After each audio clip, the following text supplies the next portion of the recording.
Hello, welcome to Zelin's class, and today we are going to do some more questions that is related to differentiation on trigonometry questions. And before we start this class, let's recap some formulas that we have did before.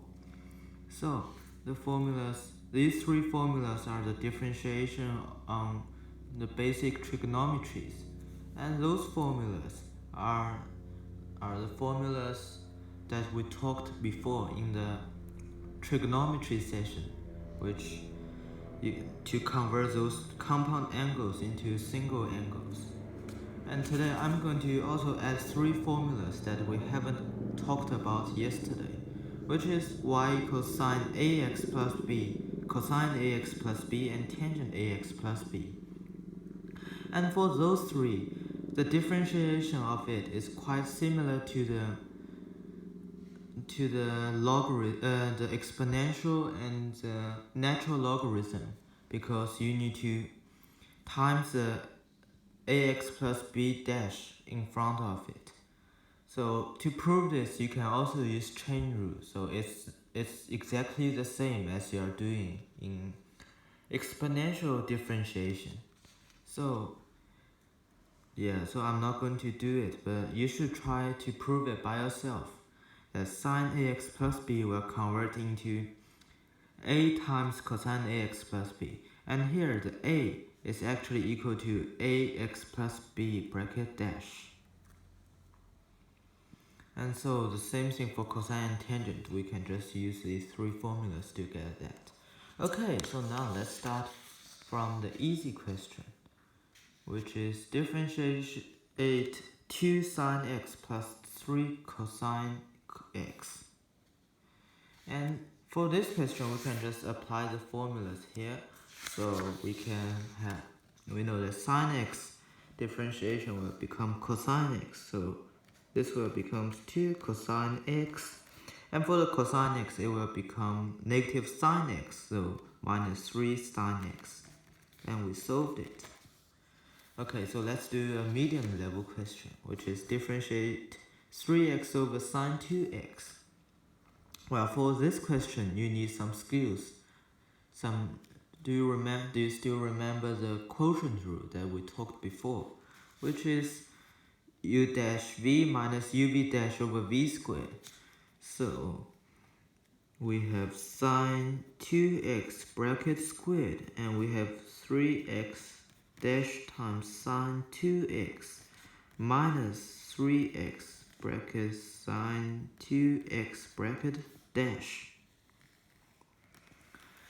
And for this, we have 3x dash is equal to 3, so 3 sine 2x minus 3x times, well, we know that 2x is applying this rule, which is ax plus b.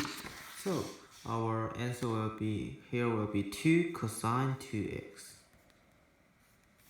over sine 2x squared.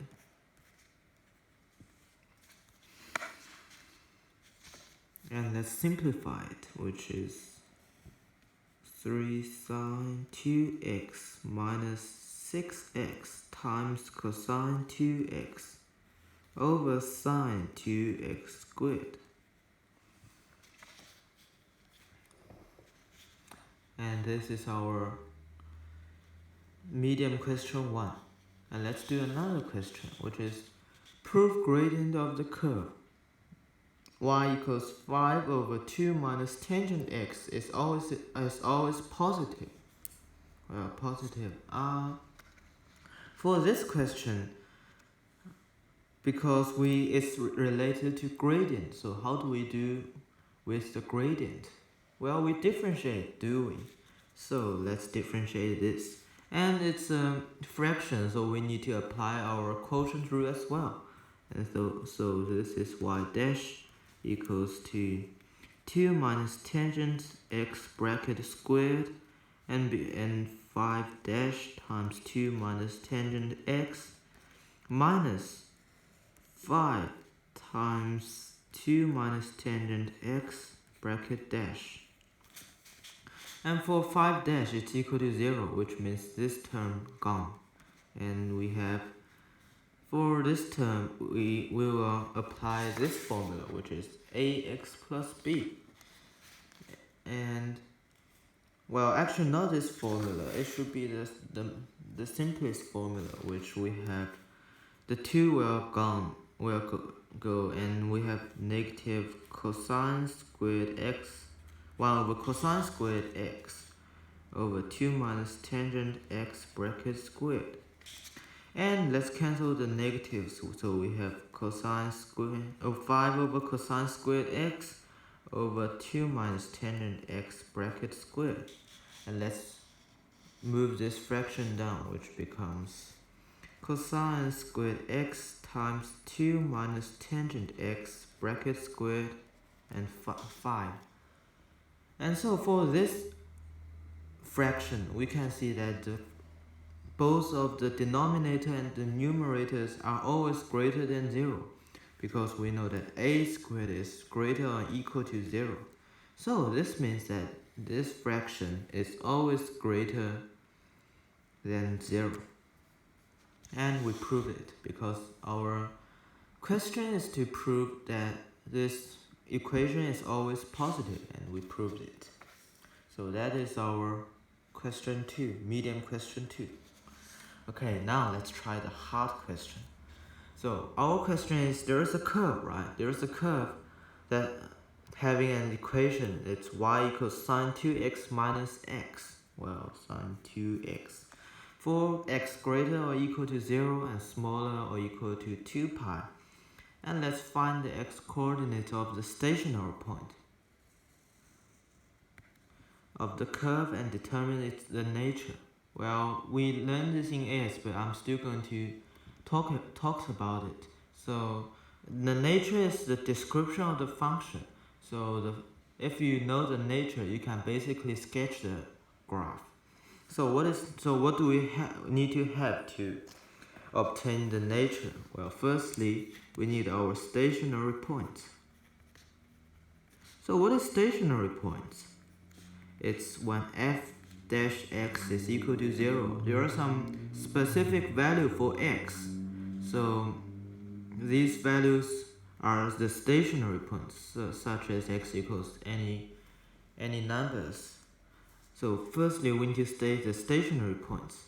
Then the second thing we need to know is we need to know the range, which like before stationary point and after stationary point, what the gradient of the curve is. So for example, we have 5 as our stationary point. Then we need to know what the gradient is in front of 5 and also after 5. So if the gradient is negative here, we will do an arrow like this. If the gradient is positive here, we will do an arrow like that. So this is basically what the nature is. So now let's solve this problem. A curve has equation y equals sine 2x minus x. And if we want to find stationary point, we have to find f dash x. So how do we find f dash x? Let's differentiate this, which y equals sine 2x minus x. And we have y dash equals, well, sine 2x will become 2 times cosine 2x, applying this formula. So, and then for x, when you differentiate that, it will become 1. So we have 2 times cosine 2x minus 1. And so now, how do we do this? We assume that this is equal to 0. And so we have 2 cosine bracket 2x equals to 1. So we have cosine 2x equals to a half. And now we can use our calculator. So because we have x is greater than 0 and smaller or equal to 2 pi. But now we have 2x here, so we can rearrange the domain of x. So we have 2x greater or equal than 0 and smaller or equal than 4 pi. And so we can apply using the calculator now. 2x equals to, well, it's in radian form, so we need to convert into radian form, which 2x is equal to pi over 3. And well, for cosine, we need to draw the circle again. We know that cosine, these two cosine are equal, so we know that it also equal to 2 pi minus pi over 3.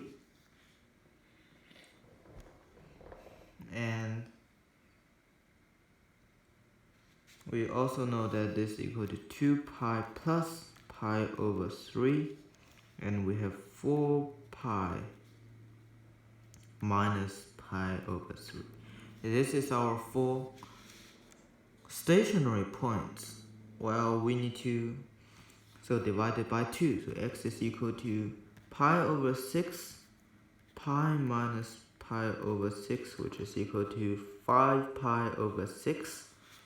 And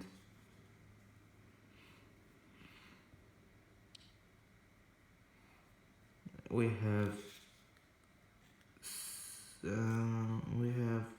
pi plus pi over 6, which is 7 pi over 6, and the last one is 2 pi minus pi over 6, which is 11 pi over 6. So now so there are 4 points. So there is, first one is pi over 6, then 5 pi over 6, and 7 pi over 6, 11 pi over 6. So these are our 4 stationary points. And inside of those, let's do this.